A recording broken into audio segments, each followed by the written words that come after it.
আসসালামু আলাইকুম। এ পুর ফ্যামিলিজ ট্রান্সফরমেশন একটি দরিদ্র পরিবারের রূপান্তর অর্থাৎ দরিদ্র পরিবার থেকে ধনী পরিবারের একটি গল্প। Kamrul comes of an extremely poor family.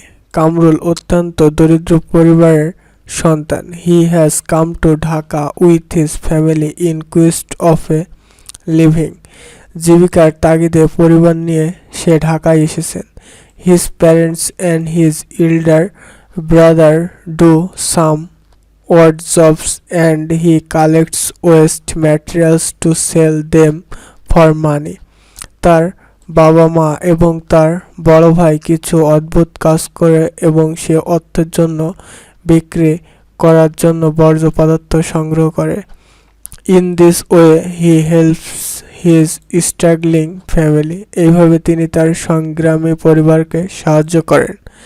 One day he was shifting garbage near Kamalapur railway station. একদিন তিনি কমলাপুর রেল স্টেশনের কাছে আবর্জনা তুলছিলেন। Suddenly he saw a chunk of gold in the garbage. হঠাৎ সে আবর্জনার মধ্যে সোনার একটি খণ্ড দেখতে পেল। He could not understand the value of the precious metal at first. তিনি প্রথমে মূল্যবান ধাতুটির মূল্য বুঝতে পারেননি। So he was not so interest in it. সুতরাং তিনি এটি সম্পর্কে তেমন আগ্রহী ছিলেন না। But therefore leaving the place he took the metal of his come. কিন্তু স্থান ত্যাগ করার আগে তিনি ধাতুটিকে নিজের বাড়িতে নিয়ে যান। He showed to his parents the lump of gold keeped in a basket. ঝুড়িতে রাখা সোনার পিণ্ডটি বাবা মাকে দেখালেন। His parents were overlaid with joy. তার মা বাবা আনন্দে উদ্বেলিত। They went to a local goldsmith and examined the metal. তারা স্থানীয় এক স্বর্ণকারের কাছে গিয়ে ধাতু পরীক্ষা করলেন। Later they came to know that it was the precious gold metal. পরে তারা জানতে পারে যে এটি মূল্যবান সোনার ধাতু। Their joy knew no bounds. তাদের আনন্দের সীমা ছিল না। They showed the gold to a reputed jewellery house.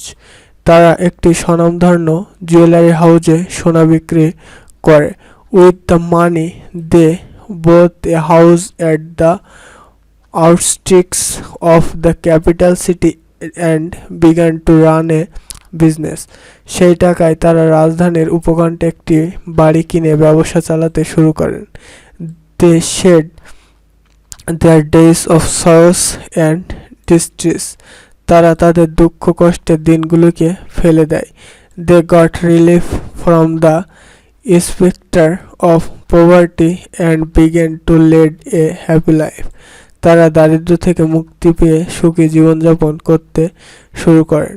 তো এই ছিল একটা হতদরিদ্র পরিবার থেকে বড়লোক হওয়ার একটি কাহিনী। তো ভিডিওটি ভালো লাগলে অবশ্যই লাইক, কমেন্ট এবং সাবস্ক্রাইব করার অনুরোধ রইল। আসসালামু আলাইকুম। Thanks everyone.